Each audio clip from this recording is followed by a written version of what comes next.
Okay, if I was to ask you a top 5 rappers all time, I want you to give me a top 5 all time and then the top 5, like maybe your top 5 favorite. So I would say like top 5 all time.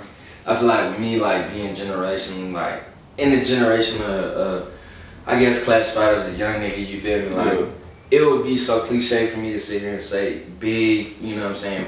Big and pop, you feel me? Cause like nigga, I really didn't grow up listening to that shit. You None of these niggas grow up, but y'all fly. Like, I don't know, like, you know what I'm saying? I might have heard like some of it after, but like I didn't grow up in the era of it where it was like actually like an impact on the whole community that was like what everybody was listening to. You feel me? Like, so I would say top 5 of all time in my time is like I would say Wayne. You gotta throw Wayne in the mix there. Because he definitely was, you know, a cultural change for that whole era of this era that we have right now. Was a pioneer. I would say Eminem. Eminem just for being like the most like lyrical, I would say at that time. I wouldn't say the most lyrical. That's joking. I can argue with you and say Wayne. No, I'm just playing. I would say Nas. Nas is up there. And even though Nas, like his projects was like late 90s, early 90s, it carried on into the 2000s a little bit, so I say Nas. Shit, man, it's a lot of people that Jigga, Jay-Z, you feel me, Pioneer, and honestly, I mean, if I could put Jigga and Kanye in the same little one, because without Kanye there would be no Jig, and without Jig there would be no Kanye. Honestly, a lot of people don't know that because Kanye was producing before. You know what I'm saying? Beforehand, he produced a lot of Jay-Z's work before he actually, you feel me, came out. So, I would say them two. And last, man, it's hard to talk about that. I say Boosie. Okay. I say Boosie for like just like. He's like the Pac of our time. Yeah, he was the most authentic. He was the most authentic, like, who was doing, like, the for real deal, you feel me? Actually rapping about that shit, like, at that time. So, I put Boosie in there. Okay. What's maybe some of the top artists that you listening to now? So, top artists right now, currently right now, I have to say, like, man, a lot of people hate me for this. I ain't gonna lie, a lot of people hate me for this. But I put Thug up there, man. I put Thug up there just because, like, That nigga, he was a trendsetter. He was a pioneer. Like, he did shit so different. Like, niggas had no choice but to talk about him. You feel me? And that's how he got his name up there. So, and I most definitely respect his business aspect too. Like, niggas probably think Thug or Doug, but nah, hell no. That nigga is smart. That nigga know how to do business. He know how to make comments. He know how to make residuals. I've been listening to a lot of Thug like recently. So, aside from Thug, I would say Drake. Drake is definitely, at the top of that bracket right there, just because of business aspects. Who cares? You know what I'm saying? Ghostwriter or not, whatever. Drake is he's up there. You feel me? So I can't really take nothing from that man. Right now, currently, I like Kendrick. I put Kendrick right there at number 3. Kendrick he's the most lyrical. I'm not gonna say most lyrical, but he's very lyrical for this time that was actually made it to like being an A-class artist. So, Kendrick is definitely a big influence there on this generation. At number 4, I'm gonna say, man, it's so many to pick from, you know what I'm saying? It's hard nowadays. So at number 4, I say right now leading, like, I guess I'm gonna get into like the trap or the real scene, who I just like at NBA Youngboy. I felt like his music, you know what I'm saying, you can actually feel, you know what I'm saying, feel and vibe with. And then a lot of niggas don't know Bugatti Casino. I fuck with him. Man, he hard. Yes, Lord. He hard. Oh God. Like Bugatti, yeah, he hard. He slept on. He definitely slept on. But yeah, that nigga hard. So yeah, that's my 5 right there, wrapped up. Okay. We was to get in the car with you right now. What would we hear? If you was to get it, man, it's no telling. A lot of people don't know that, but like I listen to all types of music, y'all. Like I mean, when I was locked up, like, nigga got tired of hearing 101 all the time. Like, I used to tell my niggas, bro, don't come up with my bunk, bro, if you got your radio on 101, bro. I don't hear that shit, bro.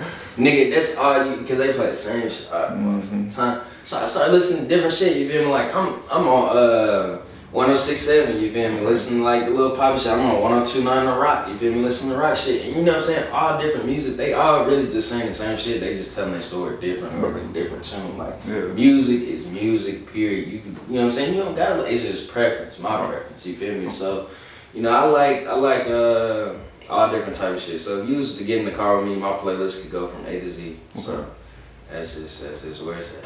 Now, do you listen to the radio now? Why or why not? Hell nah. The radio, I don't know. The radio Watered down or low key. I don't know. It's low key played out. Yeah. I ain't gonna say it's played out, cause this may be where you from or where we at. Yeah, like I mean, I just feel like nowadays in the culture that we live in, like everybody streams their music. You know what I'm saying? That's definitely a bigger thing. Like nobody do CDs no more. You feel me? Like it's all off of, you know what I'm saying? You got Bluetooth for you got an aux. You feel me? So like that's the whole move nowadays. Now it be like some niggas casual, you ain't got the Bluetooth for the eyes. You got nothing but the so, but like, I don't know, I spend a lot more time like just creating my own playlist and shit like that. I try not to listen to too many niggas like at one time because like it'll have an impact on how, you know what I'm saying, my music and shit like that. So I try not to pay too much attention to all that shit. Do you remember the last CD you bought? The last CD you had? Yeah. Man, I'd say the last CD that I actually bought. Man, you know what I'm saying, the little barbershop, you feel me, where niggas be having the little mix you feel me? So that'd probably be like the little last CD I bought, and this was the time where goddamn Badass 2 came out. Okay. So that's been a minute ago, you feel me? So. Okay. Now, we got New Year's around the corner. Let's talk about maybe 2K18. What's maybe one of the best things or one of your accomplishments of 2K18? 2K18, man.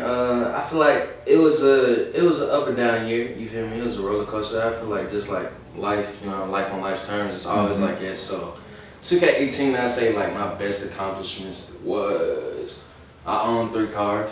Okay. So boom, that was a great accomplishment for me. I live on my own, you feel me? Like own 3 cars, got my own house, all that shit. That was a great accomplishment. Okay. And then like towards the end of 2K18, like I was a little bit scared to jump out there and like take a lot of opportunities that was like being thrown at me just because of like the legal stuff. I'm on 10 years probation, you feel me? Community corrections at that, so I can't move around how I want to. I can't travel and do it. Like I can't, you know what I'm saying? Not supposed to be out past curfew type shit. You know? So like, it's a lot of stuff that I was like just scared to hop out and do. But then I'm like, man, I'm hindering my own success. You feel me? By not indulging in this shit. So I started, you know what I'm saying, hopping out there more and just taking more opportunities that came towards me. So ending the 2K18, like I ended up getting myself into a lot of stuff that's setting me up to come in strong for 2K19. So. Okay. Now, what can we expect for 2K19? You got any projects that you ready to release or? So right now, 2K19. Now the video just dropped, so like a couple days ago. Like it's for Lever. Yeah, for Lever. So it's Christmas Eve, so I'll probably be promoting that into 2K19. Okay. And then the next project I'm gonna be promoting is the one with Louis V. It's gonna be called High. That motherfucker gonna be jumping. Is it High? Yeah, it's called High. And then, so 2K19 too, I got a like show coming in 2K19 this with Translee at the Ring. You know, go check that out, Texas Trill and all that shit. Yeah. And then Texas Trill actually brought me on to co-host this podcast radio show for like the hip hop community, just like whether it be Nashville, the hip hop community in general, current events, all that shit. And it's gonna be like it's gonna be shot in the ring, and we gonna do it like a every week type thing. Okay. And put it out so. Y'all be on the lookout for that KTL radio, you feel me? He's coming back. Shout out Texas Trill, Coach Bands and all that. Okay.